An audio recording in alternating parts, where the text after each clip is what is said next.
Hello, আসসালামু আলাইকুম। আপনারা যেখান থেকে আমার ভিডিও দেখছেন সবাইকে জানাই আমার আন্তরিক অভিনন্দন। আমার পাশে থাকার জন্য সবাইকে অসংখ্য ধন্যবাদ। আমি আজকে রেজালার একটা রেসিপি দেখাবো। এটা চিকেন রেজালা। এটাও আমার ঈদ স্পেশাল। আপনারা সবাই আমার পাশে থাকেন। শেষ পর্যন্ত আমার ভিডিওটা আপনারা দেখবেন না টেনে। এখানে আমি 3টা দেশি মুরগি গলার হাড় বাদ দিয়ে, এখানে পাখা টাকা সব বাদ দিয়ে মাংসগুলো নিয়েছি। রানথান সব সম্পূর্ণ ভালো ভালো মাংসগুলো নিয়ে কিছু আদা রসুন জিরা বাটা, এখানে কিছু পরিমাণ মতো লবণ, 1 চামচ হলুদ গুঁড়া, 1 চামচ মরিচ গুঁড়া, ধনিয়া গুঁড়া 1 চামচ, জিরা গুঁড়া 1 চামচ দিয়ে ভালো করে মশলাটা আগে মাখিয়ে নিব। এখানে আমি কিছু গরুর দুধ দিচ্ছি, কারণ আমার বাসায় টক দই নাই আজকে, সেজন্য আমি গরুর দুধ দিয়ে এটা কিছু লেবু দিব, লেবুর রসে এটা দইয়ের মতো একটা ব্যালেন্স করে নিব। আপনারাও চাইলে এভাবে টক দই না থাকলে বাসায় এরকম করে ম্যারিনেট করে রেখে দিবেন, দেখবেন এটাতে অনেক টেস্ট আসে, দুধেতেও অনেক ভালো একটা টেস্ট আসবে। আমি ভালো করে মাখিয়ে নিচ্ছি। মাখিয়ে নিয়ে এখানে আমি কিছু গোলমরিচ গুঁড়ো 1 চামচের মতো আমি সাদা গোলমরিচ গুঁড়ো দিয়ে দিলাম, আর কিছু লেবুর রস দিয়ে দিচ্ছি। লেবুর রস দিয়ে এটা একটা দইয়ের ব্যালেন্স চলে আসবে। এভাবে এই পর্যায়ে আমি আরেকটু সয়াবিন তেল দিব। সয়াবিন তেল দিয়ে আবার আমি একটু মাখিয়ে আবার একটু মাখিয়ে নিব, নিয়ে আমি আধা ঘন্টা রেস্টে রেখে দিব। আপনারা যারা আমার পাশে আছেন, আমার চ্যানেলটির পাশে আছেন, যারা নিয়মিত দেখেন, তাদেরকে আমি অসংখ্য ধন্যবাদ জানাই। এখানে আমি একটা কড়াইয়ে কিছু পেঁয়াজ নিচ্ছি। পেঁয়াজ কুচি করা পেঁয়াজগুলো আমি আগে একটু ভেজে নিব। সয়াবিন তেল দিচ্ছি এখানে পরিমাণ মতো। পেঁয়াজটা আমি হালকা বাদামি করে ভেজে নিব, খুব বেশি গাঢ় করব না, কারণ এটা একটা রেজালা মানে কোরমার মতোই হবে। এরকম সামান্য একটু ব্রাউন কালার আসলে এর ভিতরে আমি মশলাগুলো অ্যাড করে দেব।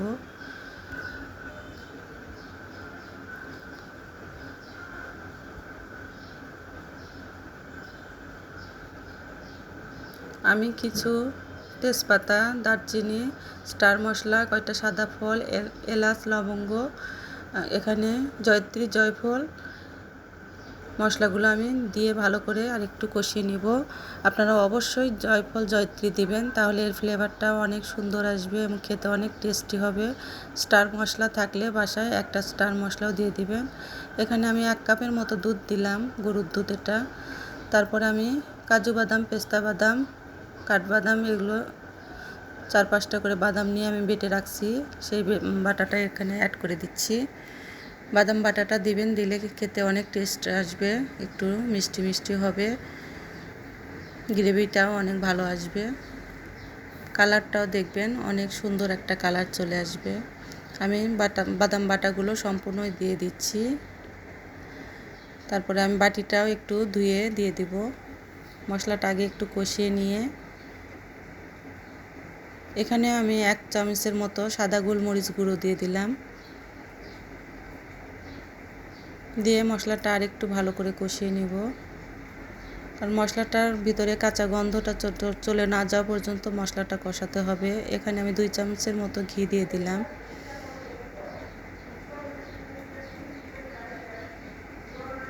দিয়ে আবারও মশলাটা একটু ভালো করে কষিয়ে নিব। একটু ধৈর্য সহকারে মশলাগুলো কষাতে হবে। কয়েকটা কাঁচামরিচ আমি মাথাটা একটু কেটে দিয়ে দিচ্ছি। কাঁচামরিচের ঝালটা একটু ভালো লাগে এবং খেতেও অনেক টেস্টি আসে, ফ্লেভারটাও ভালো আসে। আপনারা ধৈর্য সহকারে মশলাটা একটু কষিয়ে নেবেন বন্ধুরা।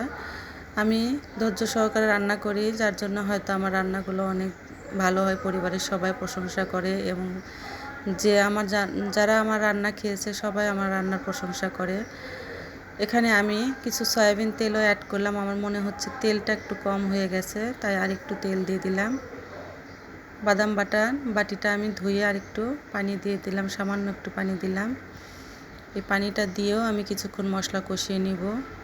আসলে ইন্ডাকশনে একটু বেশি তাড়াতাড়ি হিট হয় তো ওই জন্য বেশিক্ষণ মশলা নিচে লেগে যায়, তাই অনবরত নাড়াচাড়া করতে হয়। আপনারাও এরকম গ্যাসের চুলায় আমি করলে একটু ভালো হতো, তবে গ্যাসের চুলাতে আমার অন্য রান্না হচ্ছে, সেই জন্য আমি এখানে ইন্ডাকশনে করতেছি।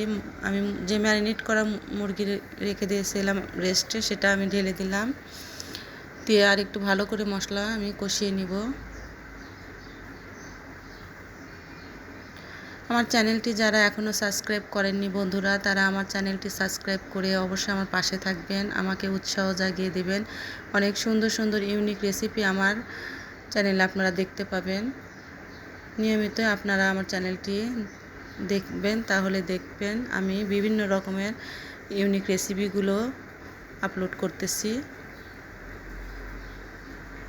মশলাটা চিকেনের সঙ্গে ভালো করে মিক্স করে কষাতে হবে। আমি সাধারণত খাসির রেজালা করে থাকি ঈদের দিনে, এবার আমি মুরগির রেজালা করছি, অনেক টেস্টি হয়েছিল। আপনারাও এরকম মুরগির রেজালা করে খাবেন, কারণ খাসির মাংস, গরুর মাংস তো অনেক স্বাস্থ্যের জন্য ক্ষতিকর, তাই আমরা বেশিরভাগে একটা মুরগি মাংস আমাদের রাখাই লাগে। শেষ পর্যায়ে এসে একটু 1 ফালি লেবুর রস দিয়ে দিচ্ছি, একটু টক হবে, খেতেও মজা লাগবে। এখন এই টকটা ব্যালেন্স করার জন্য আমি সামান্য একটু চিনি দিলাম। রেজালাটা টক ঝাল মিষ্টি হবে। এখন ঢাকনা দিয়ে কিছুক্ষণ সিদ্ধ করে নেব মাংসটা। এই দেখেন আমার মাংসটাও সিদ্ধ হয়ে গেছে এবং কালারটা কত সুন্দর একটা কালার চলে আসছে। এখন একটু কষিয়ে একটু গ্রেভি অবস্থায় আমি রেখে দিব। তেজপাতাটা আমি এখান থেকে তুলে নিচ্ছি। তেজপাতাটা একটু দেখতেও বিরক্ত লাগে আমার। দেখেন কালারটা এত সুন্দর আসছে, গ্রেভিটাও অনেক সুন্দর আসছে।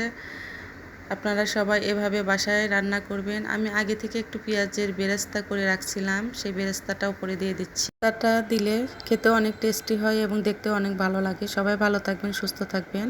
আল্লাহ হাফেজ।